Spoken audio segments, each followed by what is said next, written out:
आप सभी लोगों का CSA biology concept YouTube channel में स्वागत है। आज हम बात करने वाले हैं बहुत इंपॉर्टेंट टॉपिक क्रॉसिंग ओवर की। क्रॉसिंग ओवर को हम बहुत बेसिक से समझेंगे, बोथ लैंग्वेज में समझेंगे, हिंदी एंड इंग्लिश में। और ये आपका जो टॉपिक है क्रॉसिंग ओवर, ये बहुत ही महत्वपूर्ण है। जैसे आप AGTA, sugarcane supervisor, UP CATET, CUET, इन सभी एग्जाम्स की यदि आप तैयारी कर रहे हैं तो इस वीडियो को लास्ट तक जरूर देखें। और इसमें हम 10 एमसीक्यू भी लेके आएंगे, जिसमें आपके प्रीवियस ईयर क्वेश्चन जो पूछे गए हैं इस टॉपिक से वो भी हम देखेंगे। तो वीडियो के लास्ट तक बने रहें। और यदि आप चैनल में फर्स्ट टाइम विजिट कर रहे हैं तो चैनल को सब्सक्राइब जरूर कर लें। चलिए हम शुरू करते हैं। क्या एक ऐसी प्रोसेस है जिसमें हम जेनेटिक मटेरियल का ट्रांसफर होता है होमोलोगस क्रोमोसोम के बीच में। अब होमोलोगस क्रोमोसोम जो होगा वो किस टाइप से आपका किस कंडीशन में, तो नॉन सिस्टर क्रोमेटिड्स के बीच जब जेनेटिक मटेरियल का ट्रांसफर होता है पेचिटीन स्टेज में, उसे हम क्रॉसिंग ओवर कहते हैं।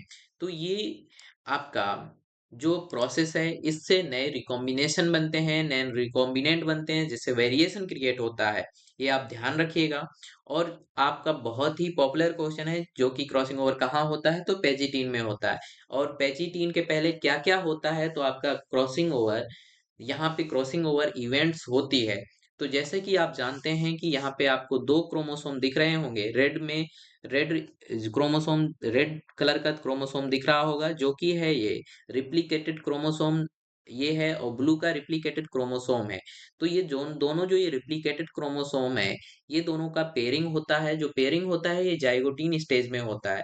तो ये पेयरिंग के बाद यहाँ पे क्रॉसिंग ओवर होती है। तो ये रेड एंड ब्लू आपको दो आर्म्स जो हैं, दो क्रोमेटिड्स हैं, दोनों आपस में लिपटे हुए आपको दिख रहे होंगे। तो जिस पॉइंट, अब ये पॉइंट आपको हम यहाँ पे दिखा देते हैं कि ये जो पॉइंट है ना, ये पॉइंट पे जहाँ पे ये क्रॉसिंग ओवर हो रहा है, जहाँ पे जेनेटिक मटेरियल ट्रांसफर हो रहा है, इस पॉइंट को बोला जाता है कैजमा। और ये दोनों जो ब्लू एंड रेड क्रोमेटिड्स हैं, ये आपस में नॉन सिस्टर हैं, क्योंकि अलग अलग क्रोमोसोम की क्रोमेटिड्स हैं, इसलिए नॉन सिस्टर। और एक ही क्रोमोसोम की क्रोमेटिड्स को सिस्टर क्रोमेटिड्स बोलते हैं। ये आपको समझने की जरूरत है कि नॉन सिस्टर क्रोमेटिड्स और ये दोनों क्या है, होमोलोगस क्रोमोसोम है। क्या है, होमोलोगस क्रोमोसोम। तो नॉन सिस्टर क्रोमेटिड्स की होमोलोगस क्रोमोसोम में क्रॉसिंग ओवर होती है। अब यहाँ पे जब हम बात करते हैं क्रॉसिंग ओवर होने के बाद, तो आप ये देख रहे होंगे, ये रेड वाली क्रोमेटिड्स में ये ब्लू ब्लू सेगमेंट आ गया, ये ब्लू सेगमेंट आ जाता है। तो ये पुराने वाले से डिफरेंट हो गया।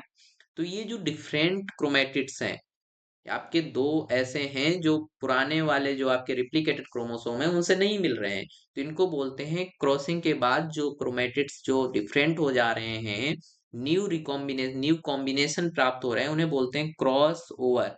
क्योंकि क्रॉसिंग हुई तो क्रॉस ओवर होने के बाद जो बने वो क्रॉस ओवर टाइप्स गैमेट बन गए। कैसे, क्रॉस ओवर टाइप्स गैमेट। यहाँ पे आपको देखने की जरूरत है कैसे बन गए क्रॉस ओवर टाइप्स। तो ये जो क्रॉस ओवर टाइप्स गैमेट हैं,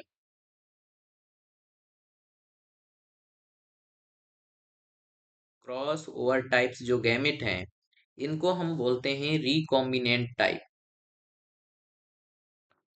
रिकॉम्बिनेंट टाइप्स गैमेट। और ये जो पेरेंट्स जैसे हैं, जैसे कि इसमें कोई प्रभाव नहीं पड़ा, इसमें कोई प्रभाव नहीं पड़ा, तो इन दोनों को बोलते हैं पेरेंटल टाइप। क्या बोलते हैं, पेरेंटल टाइप।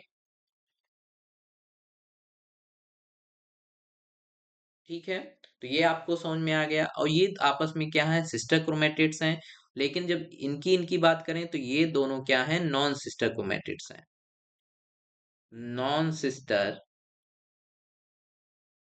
क्रोमेटिड्स। ये आपको समझ में आ गया। तो यहाँ पे जो है, crossing over is the exchange of genetic material between non sister chromatids. किनके बीच में, non sister chromatids of homologous chromosome during the pachytene stage. मतलब यहाँ पे होमोलोगस क्रोमोसोम पे होगा। यदि यहाँ पे हम कह दें non homologous chromosome, non homologous chromosome, तो नॉन होमोलोगस क्रोमोसोम के बीच जब जेनेटिक मटेरियल का ट्रांसफर होता है, आप लिख सकते हैं यहाँ exchange of genetic material between between non between non homologous chromosome. तो ये होता है आपका ट्रांसलोकेशन। क्या होता है? ट्रांसलोकेशन। ये ध्यान रखिएगा। ओनली नॉन होमोलोगस कर देने से यहाँ पे डिफिनीशन बिल्कुल ही चेंज हो जाती है। ठीक है, ये आपकी हो गई क्रॉसिंग ओवर, ये हो गया ट्रांसलोकेशन। अब हम इसमें हमने और देखा इसमें कैजमा। क्या देखा? कैजमा। कैजमा क्या होता है? ये एक प्लेस होता है। क्या है ये? प्लेस है, पॉइंट है, और ये एक क्रॉस लाइक स्ट्रक्चर है। क्या है? क्रॉस लाइक स्ट्रक्चर, जहां पे क्या होता है? अकस क्रॉसिंग ओवर। जहां पे क्रॉसिंग ओवर होती है उसे हम कहते हैं कैजमा। ये आपको ध्यान रखना है। अब हम यहाँ पे देखते हैं कि क्रॉसिंग ओवर शब्द किसने दिया। तो जब हम बात करते हैं कि क्रॉसिंग ओवर शब्द किसने दिया, तो क्रॉसिंग ओवर शब्द मॉर्गन एंड कैटल, आप सभी सुने होंगे। जो टीएच मॉर्गन थे उनके बारे में आप बहुत अच्छे से जानते होंगे कि टीएच मॉर्गन कौन है। तो वो टीएच मॉर्गन के साथ कैटल थे, जिन्होंने 1912 में ये जो क्रॉसिंग ओवर है वो शब्द दिए। और ये जो क्रॉसिंग ओवर है ये chromosomal theory of inheritance and linkage concept को भी सपोर्ट करती है।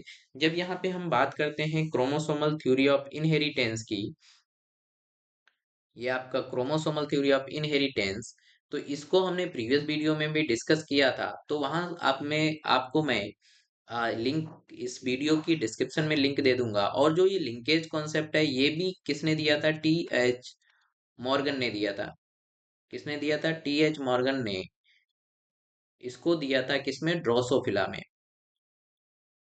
ड्रोसोफिला में क्या लिंकेज कॉन्सेप्ट, इसके बारे में भी हम वीडियो बना चुके हैं, वहां से आप जाके इसको देख सकते हैं। बहुत ही डिटेल वीडियो बनाए थे जो बहुत इंपॉर्टेंट टॉपिक भी है।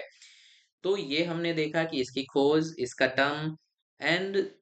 जब एक और चीज आती है कि एक कंडीशन है कि जो पैचिटीन है, जैसे आपका पैचिटीन स्टेज है, उसमें जो क्रोमोसोम है वो कैसा होता है? तो रिप्लिकेटेड क्रोमोसोम होता है।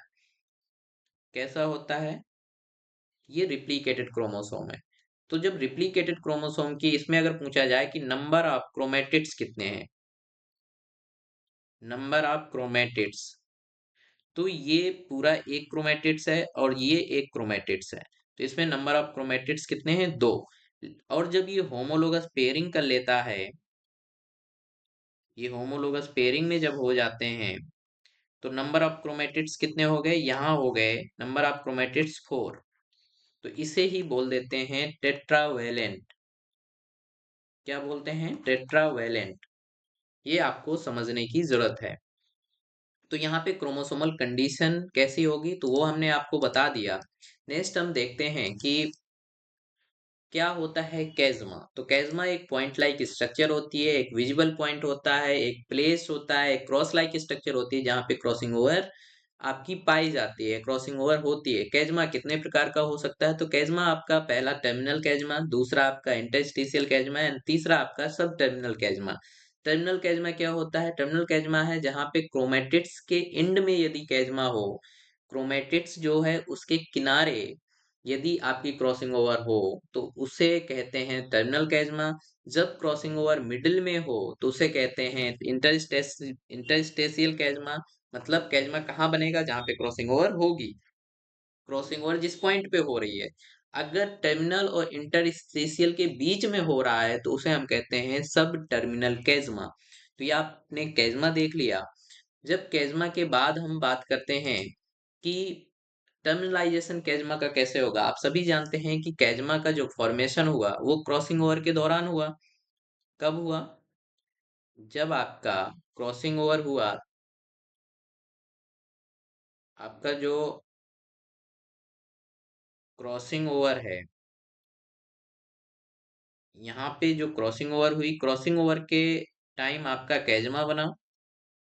तो ये जो कैज़मा है ये कब खत्म होगा? कब ये खत्म होगा? कब कब ये टर्मिनेट होगा? तो आप जानते हैं पेचिटीन के समय ये बना, तो पेचिटीन के बाद आता है आपका डिप्लोटीन। क्या आता है? डिप्लोटीन। तो डिप्लोटीन एंड डाइकाइनेसिस काइनेसिस में ये दोनों स्टेज में कैजमा का क्या होता है? टर्मिनलाइजेशन होता है। नेक्स्ट जब हम बात करें कि क्रॉसिंग ओवर फ्रीक्वेंसी क्या होती है, सबसे इंपॉर्टेंट है कि क्रॉसिंग ओवर फ्रीक्वेंसी क्या होती है। तो क्रॉसिंग ओवर फ्रीक्वेंसी की जब बात करते हैं तो कितनी क्रॉसिंग ओवर हो सकती है, मींस क्या वैल्यू है, कितना परसेंट क्रॉसिंग ओवर हो सकता है किसी भी क्रोमोसोम के बीच, किसी भी होमोलोगस क्रोमोसोम के बीच कितनी हो सकती है। तो जब हम यहाँ पे क्रॉसिंग ओवर फ्रीक्वेंसी की बात करते हैं तो आपकी 50% क्रॉसिंग ओवर हो सकता है, इससे ज्यादा क्रॉसिंग ओवर नहीं हो सकता, मीन्स अप टू 50%, मैक्सिमम 50% ही आपकी हो सकती है। मतलब यदि 50 के नीचे है तो वहां पे मतलब आप ये कह सकते हैं कि 50% तक हो सकती है, 50 के ऊपर ये कतई नहीं आपकी क्रॉसिंग ओवर हो सकती। कुछ ऐसे भी हैं स्पीसीज, जैसे कि मेल ड्रोसोफिला को आप देखें, मेल ड्रोसोफिला, मेल ड्रोसोफिला में जीरो क्रॉसिंग ओवर होती है, मींस इसमें क्रॉसिंग ओवर होती ही नहीं, क्योंकि यहाँ पे होता है कंप्लीट लिंकेज। अब ये क्या है?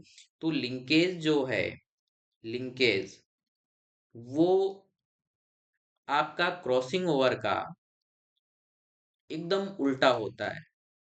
यदि क्रॉसिंग ओवर बढ़ेगी तो लिंकेज आपका घटेगा। ये कॉन्सेप्ट बहुत पूछा जाता है।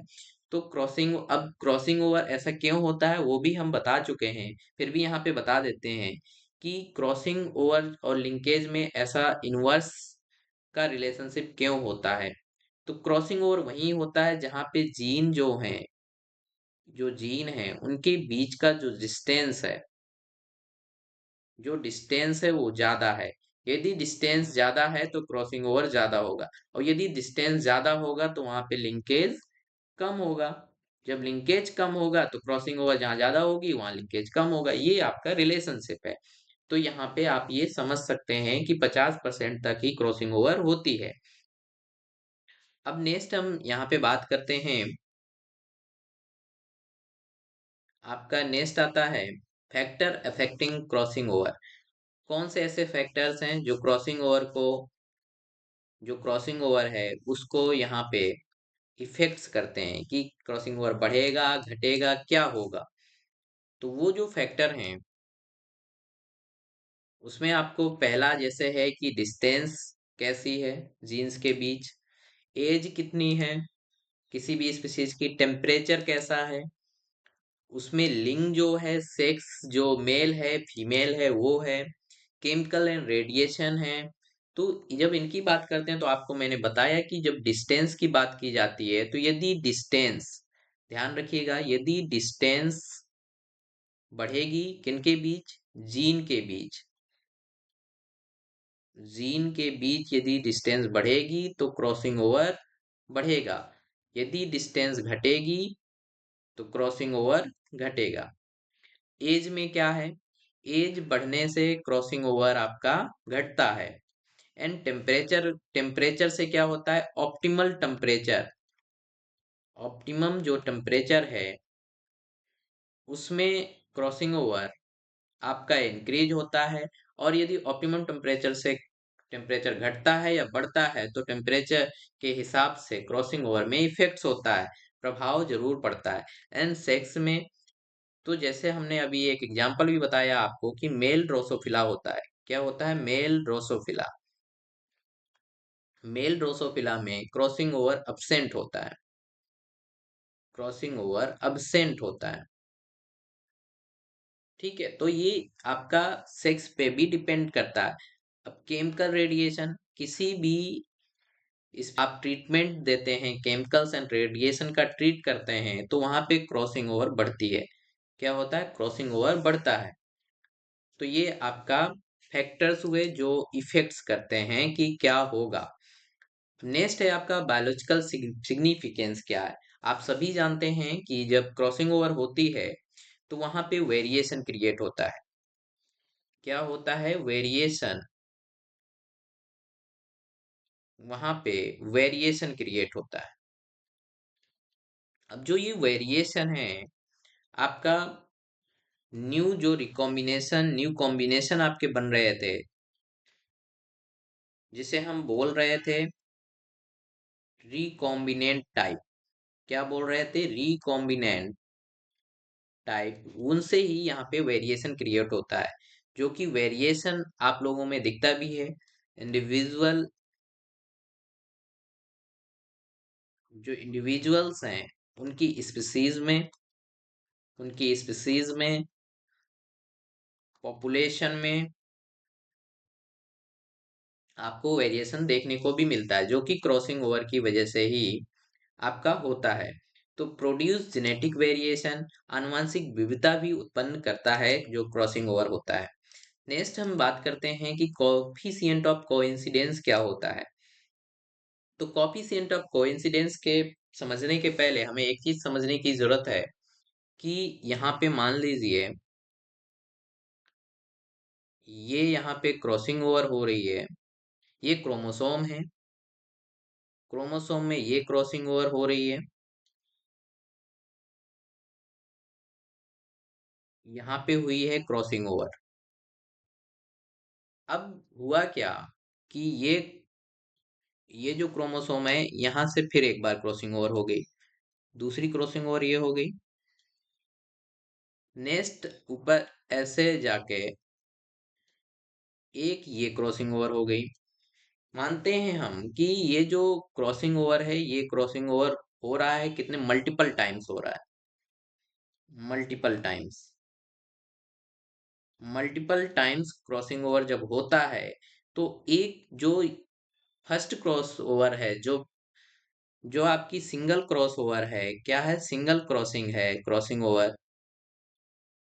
जो सिंगल क्रॉसिंग ओवर है वो दूसरे जो अदर क्रॉसिंग ओवर्स हुए हैं उनको किस प्रकार से इफेक्ट्स करता है, प्रभाव कैसे डालता है, प्रभाव कितना डालता है, उसको हम, वो उसके पढ़ने के लिए, वो कॉन्सेप्ट पढ़ने के लिए हम पढ़ते हैं कोफिशिएंट ऑफ कोइंसिडेंस, की coincidence, coefficients of coincidence and interference. Interference ये हमें पढ़ना पड़ता है। तो यहाँ पे हम देखेंगे कोइंसिडेंस एंड इंटरफेरेंस। तो कॉफिशिएंट ऑफ कोइंसिडेंस में ये रेशियो होता है ऑब्जर्व डीसीओ का एंड एक्सपेक्टेड डीसीओ का। अब ये डबल क्रॉस ओवर है, इसको आपको ध्यान नहीं रखना, बस इतना आपको याद रखना है कि ये फॉर्मूला ये होता है, क्योंकि कभी कभी न्यूमेरिकल पूछ लिया जाता है कि observe DCO and expected DCO का जो रेशियो है उसे क्या कहते हैं, तो कोफिशिएंट ऑफ कोइंसिडेंस बोलते हैं। इसका एग्जांपल भी, इसका आपको वैल्यू देके आपसे कोफिशिएंट ऑफ कोइंसिडेंस पूछा जा सकता है। तो दूसरा है इंटरफेरेंस। तो coefficient of coincidence and interference जो है ये जेनेटिक कॉन्सेप्ट है, जेनेटिक कॉन्सेप्ट है जो मेजर करता है how one crossover events effect another crossing over. ठीक है, ये हमने आपको बताया। नेक्स्ट जब हम बात करते हैं कि इंटरफेरेंस क्या है, तो इंटरफेरेंस में ये देखा जाता है कि one crossover events reduce the probability of another crossover. मतलब पहला क्रॉसओवर दूसरे क्रॉसओवर को कैसे इफेक्ट्स कर रहा है, कितना इफेक्ट कर रहा है, कितना रिड्यूस कर रहा है, उसे कहते हैं इंटरफेरेंस। ये आपको, इसका भी फॉर्मूला आपको याद रखना है, interference equal to one minus coefficient of coincidence. Interference कैसे निकलेगा कि जब कॉफिशिएंट जो होगा आपका, जो कॉफिशिएंट ऑफ कोइंसिडेंस जो यहाँ से निकालेंगे उसको वन में माइनस कर देंगे तो कॉफिशिएंट ऑफ कोइंसिडेंस आपको यहाँ पे प्राप्त हो जाएगा। अब हम यहाँ बात करेंगे 10 एमसीक्यू पीवाईक्यू। यहाँ पे हम क्वेश्चन जैसे है, crossing over occurs during which stage of meiosis. आप सभी जानते हैं, बहुत नॉर्मल सा क्वेश्चन है। तो ये होता है आपका पेचिटीन में। ठीक है, क्योंकि पैचिटिन स्टेज जो होती है प्रोफेज फर्स्ट का एक्चुअल स्टेज होता है, where exchange of genetic materials occurs. ठीक है। नेक्स्ट क्वेश्चन है question number 2, maximum recombination frequency between two genes वो कितनी हो सकती है, तो आप सभी जानते हैं 50% हो सकती है। नेक्स्ट थर्ड क्वेश्चन है आपका स्टेटमेंट ए दिया हुआ है crossing over increase genetic variability. Yes, आप सभी जानते हैं वेरिएशन इंक्रीज करती है। It produce new combination of alleles. ये न्यू कॉम्बिनेशन ऑफ एलील्स बनाता है, बिल्कुल सही बात है। तो ये दोनों ऑप्शन आपके सही हो जाएंगे, दोनों स्टेटमेंट सही हो जाएंगे, क्योंकि new alleles recombination directly increase genetic variation. Question number fourth आपका इफ ऑब्जर्व डबल क्रॉसओवर आपका 20 है। देखिए यहाँ पे जैसे न्यूमेरिकल आ गया आपका कि ये जो है आपका 20 है, जो ऑब्जर्व डीसीओ है वो 20 है एंड एक्सपेक्टेड आपका 40 है। तो कॉफिशिएंट ऑफ कोइंसिडेंस कितना होगा? तो आप 20/40 करेंगे, 0.5 होगा। और यदि हमें इंटरफेरेंस निकालना होगा तो 1 माइनस 0.5 कर देंगे, तो जो 0.5 आएगा वो आपका आ जाएगा इंटरफेरेंस। देन बात करते हैं कि क्रॉसिंग ओवर जो होता है ये किनके बीच रहता है, किनके बीच होता है? तो नॉन सिस्टर क्रोमेटिड्स के बीच क्रॉसिंग ओवर होता है। नेक्स्ट क्वेश्चन है आपका कि crossing over is absent in human female and human male and female Drosophila and male Drosophila. तो मेल ड्रोसोफिला में क्रॉसिंग ओवर अनुपस्थित होता है। एट्थ क्वेश्चन है आपका chiasma represents site of crossing over, location of crossing over, cross like structure. ठीक है। Question number 9 की जब हम बात करते हैं कि correct correct statements are single cross over या single crossing over involves two chromatids. Yes, double crossing over always involves four chromatids. No, crossing over produce recombinants. Yes, तो करेक्ट आंसर हो जाएगा 1 और 3, क्योंकि डबल क्रॉस ओवर में involves 2, 3 और 4 chromatids. जरूरी नहीं है कि 4 क्रोमेटिड्स इन्वॉल्व हो, जो कि हमने बताया। इंग्लिश यहाँ पे आपका क्वेश्चन नंबर 10 है increase in crossing over frequency is caused by. कैसे इंक्रीज हो सकती है क्रॉसिंग ओवर? तो लो टेम्परेचर पे क्या होगा, एक्स रेज पे क्या होगा, रिड्यूस जीन डिस्टेंस पे क्या होगा? आप सभी जानते हैं जीन डिस्टेंस कम होगी तो क्रॉसिंग ओवर आपकी घटेगी। तो यहाँ पे क्या क्रॉसिंग ओवर इंक्रीज कैसे होगी? और ओल्ड एज पे तो यहाँ पे भी घटेगी। तो एक्स रे यदि आप डालते हैं तो आपकी क्रॉसिंग ओवर बढ़ेगी, क्योंकि मैंने बताया था कि आप रेडिएशन एंड केमिकल एजेंट्स डालने से क्रॉसिंग ओवर बढ़ती है। तो ये आपके 10 पीवाईक्यू हुए। यदि ये वीडियो आपको पसंद आई हो तो आप चैनल को सब्सक्राइब कीजिएगा, वीडियो को लाइक कीजिएगा एंड दोस्तों के साथ वीडियो को शेयर कीजिएगा। Thank you.